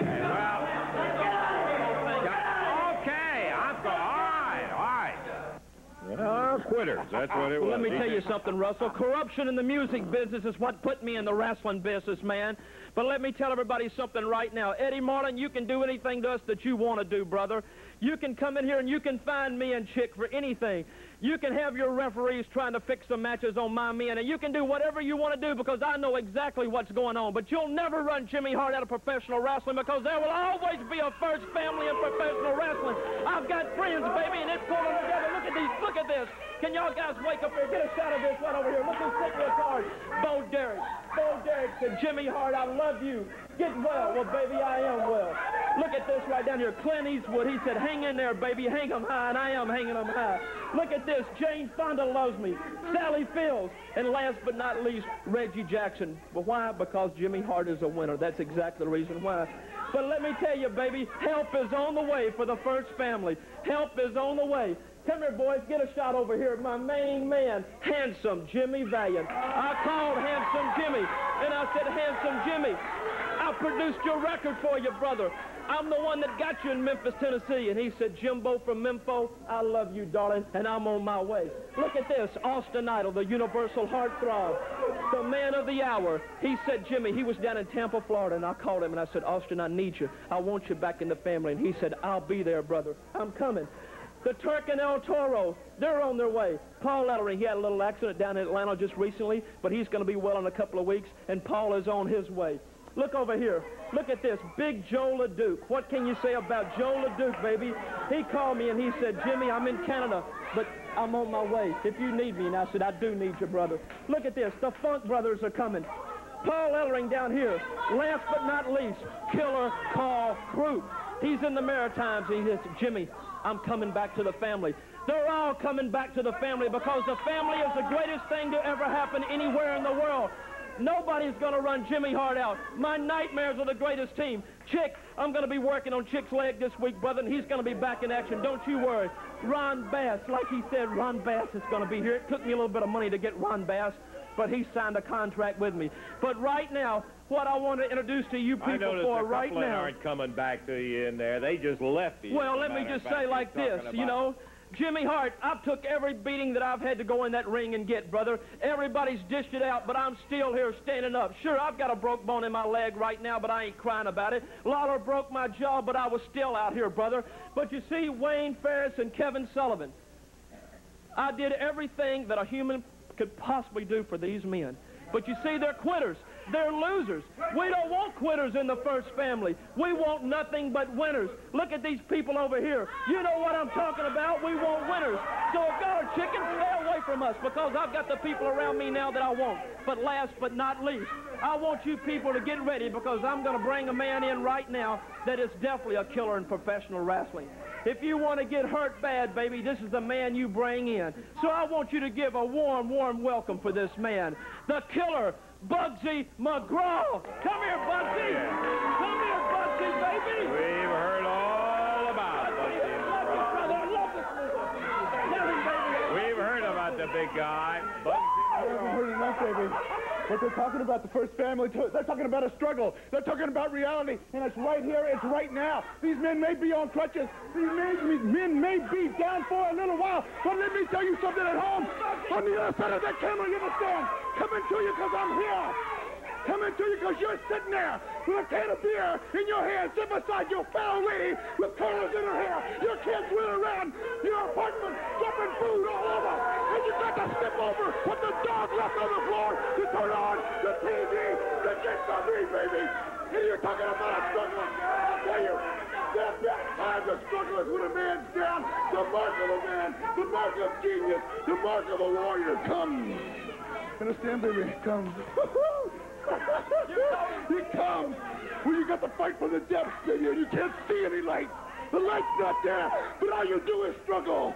You come and struggle. You fight. You get hit in the mouth, and you punch twice as hard. Somebody kicks you in the guts, baby, and you say, do it again, because I'm coming for your blood, baby. They may call me sick. They may call me crazy. But they call me winner.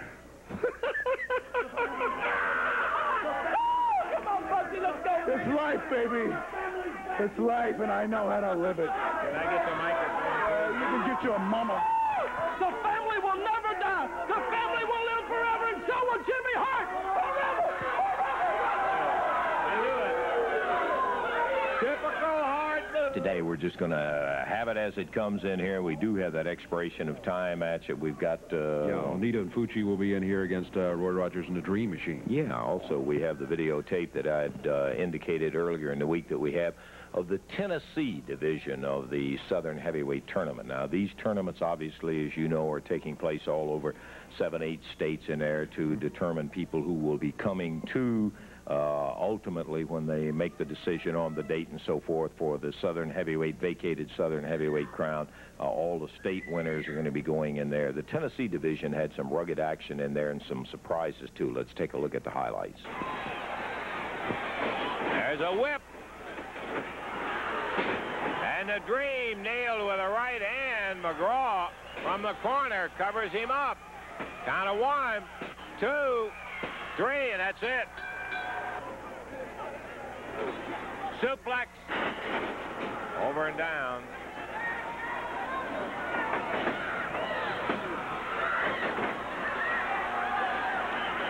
Two count again, and Dundee battling hard.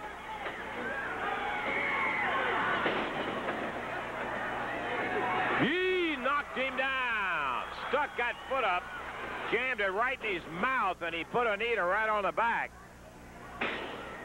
Big slam from Onita as he comes back. Tough son of a gun. Look at that one. Boy, right up off the ropes, down on top of him, but Billy has the rope. And that'll call for a break. Onita never even went away from him. Grabs him by the hair, digs at his face. The referee trying to back him up. Dundee whipped over, flying press. Count of 1, 2, 3, got him. 4:58. Dundee the winner, first round match. Yamamoto going after him. Billy drop kick on him, takes Onita, dumps him over and hops out of the ring. So the winner of this first round match is Superstar Bill Dundee over Mr. Onita. Fucci, side suplex, drops Keirn down, but Fucci hurt his head when he pulled that suplex off. He slammed himself into the mat as hard as he did Keirn. He didn't quite have Keirn far enough over or up.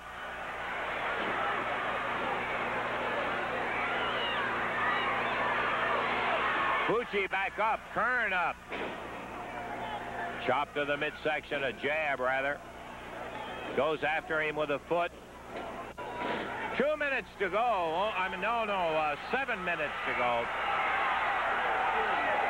One fall, 15 minutes with 7 minutes to go.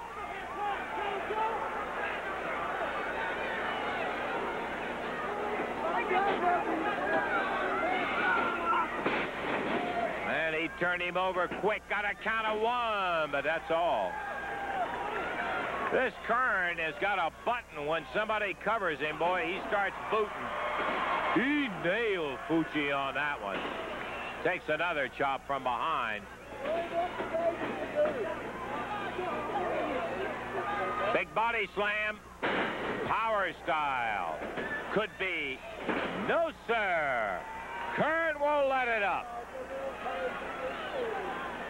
Steve Keirn told us earlier that if he could win the Tennessee division even, and certainly the Southern Heavyweight, it would put him in line for an automatic shot at the world title, having already secured the Mid-America Heavyweight title. But he's got some doing because Fucci's got him going. He slips him. He suplexed him quick. 2, 3, got him.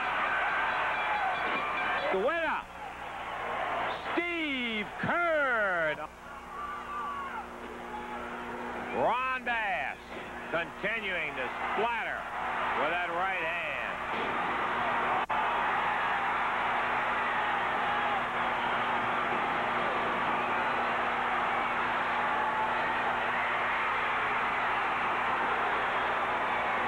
Bass caught with 2 right. Lawler got the big thunder firing.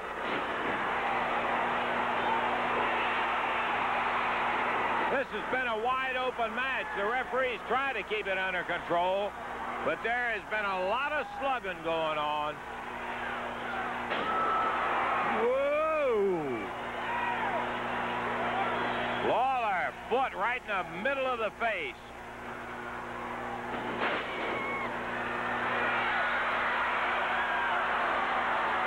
Lawler pounds away. Up on the edge of the ring, pulled himself up, and Lawler going after Hart. Jerry better look out. Lawler out of the way as Bass nailed the referee. Hart up in the ring with his crutch, slams Lawler in the head with it. The referee down on the side, Bass covering Lawler. Calhoun coming back in. And that's going to go as a win for Ron Bass. A whip reversal. Going up for the flying press on a rope. Hard up with a stick. Looked like he knocked Bill's feet out from him. Threw his timing off, and Dundee hits the floor. 1, 2, 3 as McGraw gets him. 9 minutes, 1 second. Semifinal winner is going to be Bugs McGraw with Hart's help.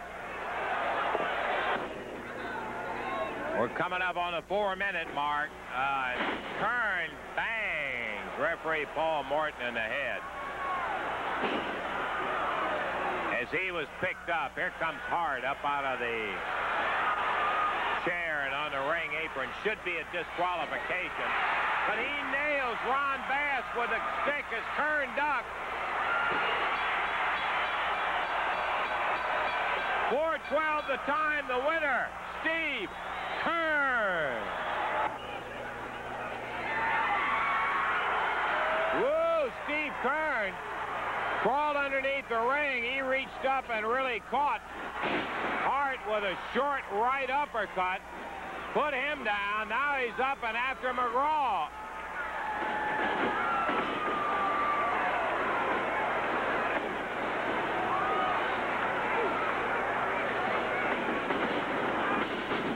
Keirn a whip across the ring.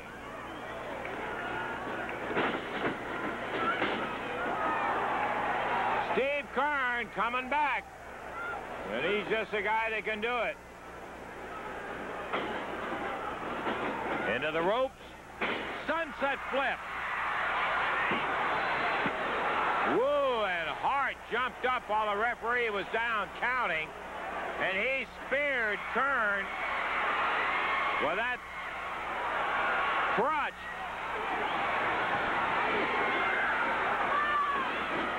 McGraw turns him around, rips him with something he had in his tights, I think. And Keirn counted out 1, 2, 3.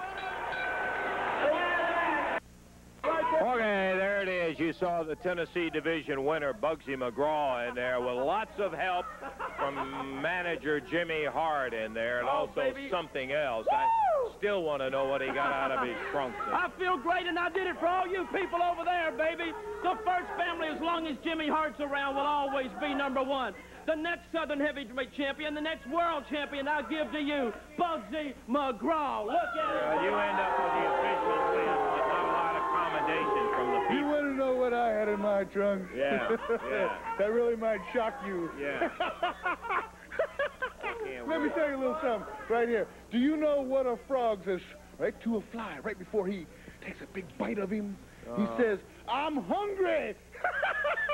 And I've been hungry all my life, Jack. I've been so hungry that now I'm going to be the next Southern heavyweight champion because the guiding light has put the light on my path, and I can see clearly now. Yeah, well, you got it. You got the Southern heavyweight. I know that you're going to be looking forward to great visions I know and you great just love me, don't you? Oh, love you. The next champion, baby. Hart and Come here, Russell. Hobbity Hop. I thought you had your chance to talk all about Bugsy McGraw and all of the other things. Yeah, make it quick. Oh, let me Just tell you get something. your I want guys to talk in to the you. Well, ring. come on, you give me the microphone. I've got a very, very important announcement to make, ladies and gentlemen, and I use that word very, very loosely over there looking at all you people. You know, there's been a lot of burden on Jimmy Hart lately. You know, I had a little bad wheel here, but it's getting better. You know, nobody's going to knock a good man down. Isn't that right, Russell? You know that. But let me tell you, my special announcement, I've had such a big workload. You know, I've got people coming in from all over the world. You know, I've got Killer Carl Croup. He's on his way. Austin Idol's on his way. I know. Joe LeDuc, Jimmy Valiant, Terry Funk, and all those other guys. Just hurry it up and get the guys in the ring. Well, you're wrong, Buzzard Breath. Not Jimmy Valiant. Let me tell you something right now, and I'm making this an offer. $5,000 to anybody that can bring me Jimmy Valiant here. He's a traitor. I did everything for that man. I lent him money when he was here in Memphis, fed his family for him. I did everything for Jimmy Valiant. But you see, he didn't come back to the First Family. But let me say what I was telling everybody. Everybody's coming to the First Family because we're back on top again with Jimmy Hart. So now this is my very special announcement. Right now, ladies and gentlemen, I am going to introduce to you now my new assistant. You know, there's a president in the First Family, which is me, and now there is a vice president. Super Chick. Come here, Chick. Come on out. Come on out, Chick. Chick Donovan, who is also on crutches. Looks the like... First Family stood by Chick when he was down, baby. Come here, baby.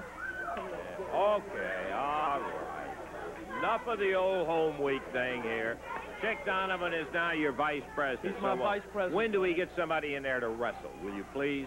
Let me tell you, we got a group here right now, the most tenacious, the most modest duo in all of professional wrestling. Right from Marset Salon, the Heartbreakers. Bring them on, baby. Bring them on. Here they are. This is somebody you recruited. All right, look at them.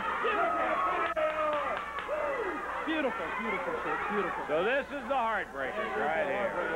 And this is your newest find. They're going to be in the family, Your baby. vice president came up with a great That's right. thing. Jimmy Hart stood by this man, man. Look, he's down. I could kick him out in the street, but I'm not kicking him out anywhere. So he's here. Come on, Jerry. We don't need any trouble out here. Come on, please. All right, we got a match coming up here, and let's just keep it nice and calm. We're going to keep it nice and calm. I just got a couple of things that I want to say. There's not going to be any trouble. I just want to talk for just a second to Hart and his new assistant and his new team and the whole First Family. Hart, I got a couple of things I want to say to you. Now, I think you realize that you have to admit that I put you in this wrestling profession. I put you in this business. I made you my manager. But now, after all the things that's happened, I've said that I'm determined to get you out of this business, and of course you're determined to get me out of it. We've had a lot of things happen. You stole my crown. You put it on Paul Ellering. You deserted me. Well, I came back and I fractured your jaw, and then you brought in all of these guys to do a number on me, and then I've broken your leg. And there's been a lot of things go down between you and I, Hart, but I want to say this. The most important thing and the main thing that you've done, the people just saw on that film a while ago, was you have cost me my Southern heavyweight title. Now, I'm out of the tournament, so I don't have a chance to win back my belt that you and Sullivan and Farris stole from me to begin with. So I just want to make this plain right now. I want you to know, Hart, that from now on, every time that I see you, whether you're in a match that I'm in or whether I see you walking down the street or in a restaurant or in a parking lot or whatever it is, every time that I see you from now on, I am going to beat the hell out of you, and now is no exception.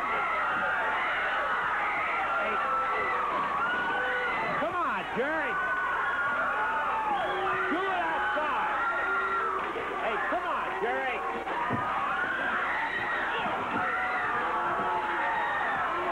Hey, come on, Lawler, for crying out loud.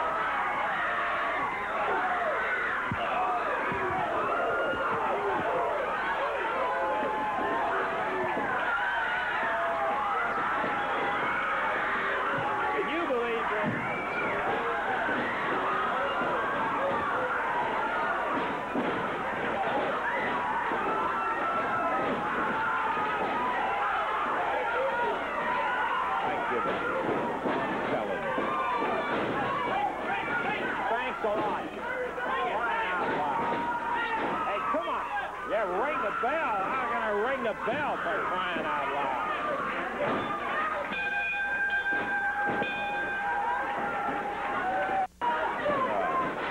Dave. Action is underway. Referee Jerry Calhoun signaled for the bell to be rung. It's the Heartbreakers in there against the team. David Price, Pat Hutchinson. Price and Hutchinson, both from Memphis, Tennessee. They're in at about 456 pounds. This team of the Heartbreakers, or rather, beg your pardon, Price and Hutchinson in at about just under 400. About 456 total for this Heartbreakers team. Jimmy Hart's new team, or the family's new team.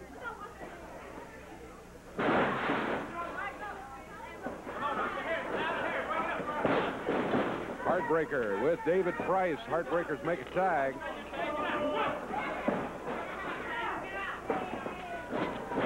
What a way to get into a match. Boy, that's super. Not again. Will you get out of here? Let me tell you something, Lawler. I promise you right now, baby, you're a dead man from now on out, Russell. This is going to be worthless. Look, this is crazy. Look what he molested me on TV. I'm going to get my lawyer. There will be a lawsuit. There will be a lawsuit. Come on, Lawler. Give me a break. Will you get out of here?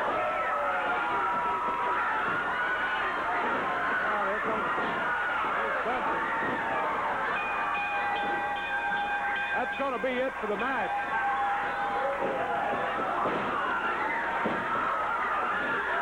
Bugsy McGraw jumps in the ring. Lawler, get him out of there. Here's Dutch. We got a free-for-all going again.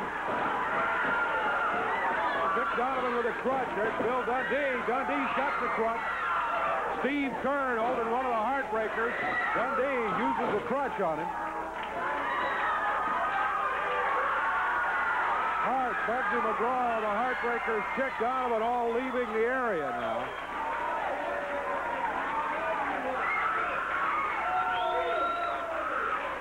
Well, disqualification is going to be the outcome of that match, I think. Oh, yeah. One of them days. Yeah, stop match is what happened because there were guys on either side of the ring that jumped in there that shouldn't have been there. So stopped after a minute 40. Never a dull moment. Boy, let me tell you what, there wasn't anything dull about that bullwhip match between Dutch Mantell and Tojo Yamamoto. Got some highlights. Take a look. Mantell, who in a previous battle with Yamamoto, and there goes the ladder. The bullwhip went out on the floor. Steve Keirn is down at ringside to be sure the other Japanese wrestlers don't come in here. And while the referee, they're trying to get it with Eddie Marlin, the bullwhip taped back on there. Yamamoto, I think, went to the eyes with salt.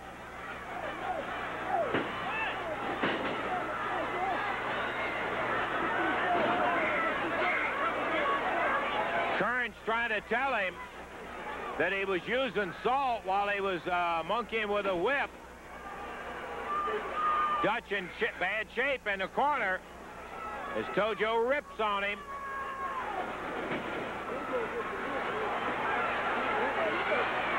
Tojo going to his trunks, and Keirn pointing out to the referee. And Tojo whipped something again, the salt in the eyes of Mantell. Tojo going up the ladder. He knew he couldn't climb a pole, but he thought he might get up a step ladder. He holds up the bullwhip. Yamamoto can now use it. That's the way the rules were written. Mantell wanted it that way.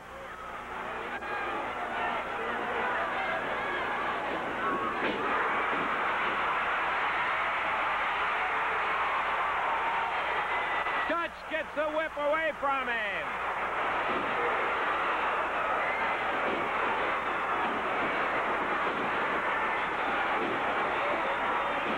He's pounding on Yamamoto. He found out that the whip was a little long to use it full length because of the ropes.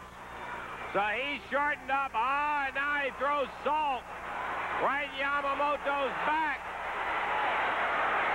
Here comes Onita and Fuji, and Keirn meets them. Onita gets through, but Keirn working on Fuji.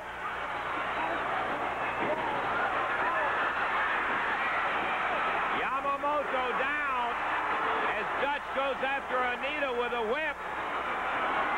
Keirn and Fuji going at it on the floor.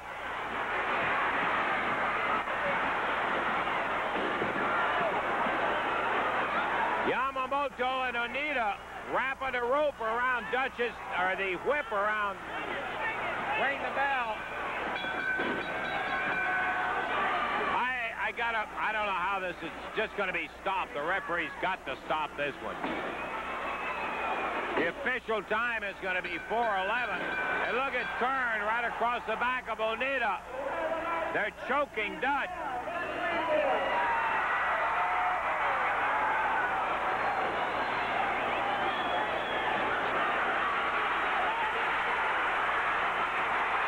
Three on two. But here comes Dundee. He kicks Yamamoto, pushes Onita over, and goes after Fuji.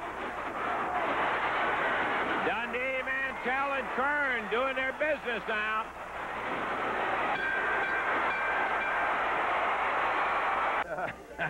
You saw Tojo hightailing it in there. We're going to see Yamamoto and all of those a little bit later on. We're going to take time out, and we'll be back in just a minute.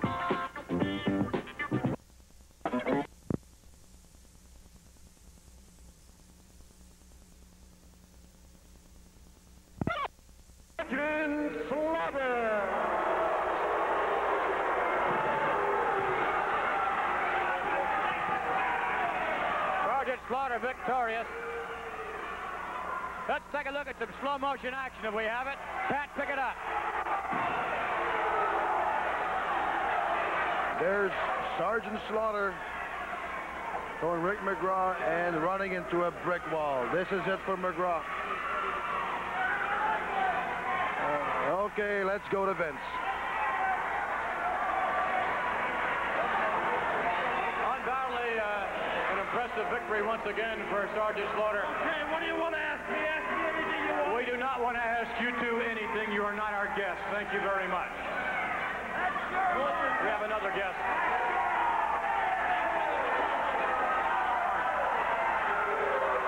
Waiting. We saw sitting. Arnold, last week you took a look at Sergeant Slaughter. He came out, thought you saw something. Again, what do you see in Sergeant Slaughter? I did find a flaw, Vince. I'm positive I've got it now. I'm positive, as sure as I'm standing here. I have seen it, and I'm going to tell Bobby tomorrow we're going to gym and start working on it. Seems to me that there's very few flaws at all in a Sergeant Slaughter. If you want to talk to somebody intelligent, talk to me, the drill instructor, Sergeant Slaughter. Talk to me.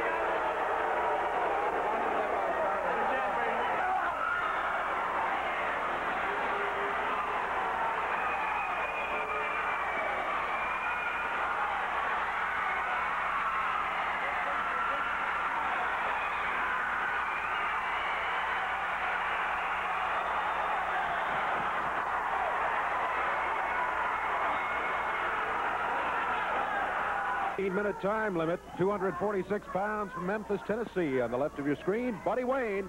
And 232 pounds from Memphis, Tennessee, the King, Jerry Lawler. One fall, 15-minute time limit match. Jerry Calhoun's the referee.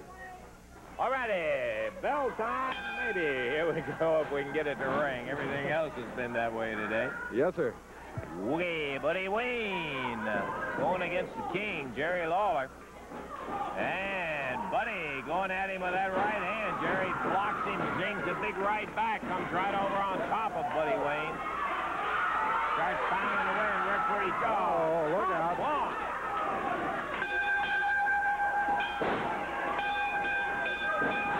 Stop. Well, if we end up with anything left here, Dave, it is a disqualification on this one. Hart, the first family.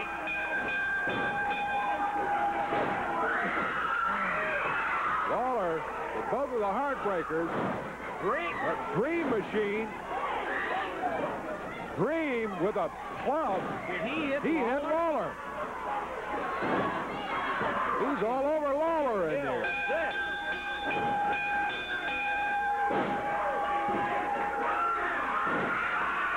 McGraw and the Dream. Here comes Keirn, Mantell, and Dundee. Hey, come on, Jerry.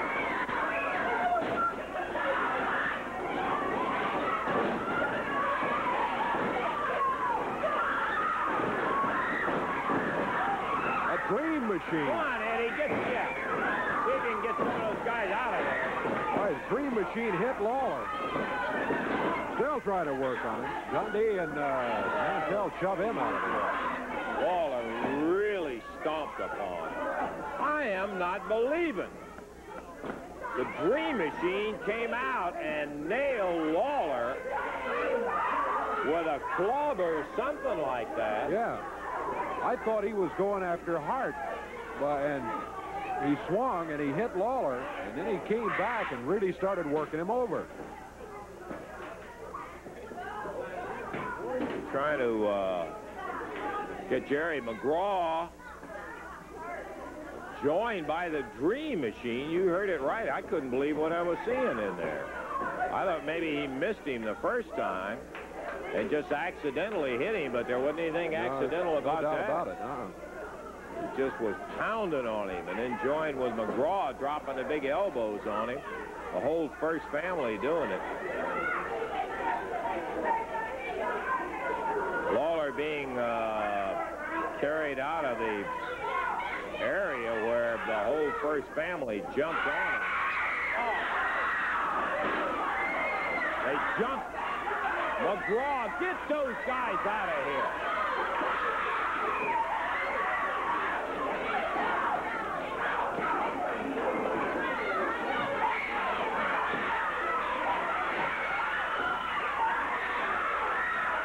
Lawler down on the floor. They're going after Hart underneath the ring. That's the King. They came back in and dumped him off that chair where they had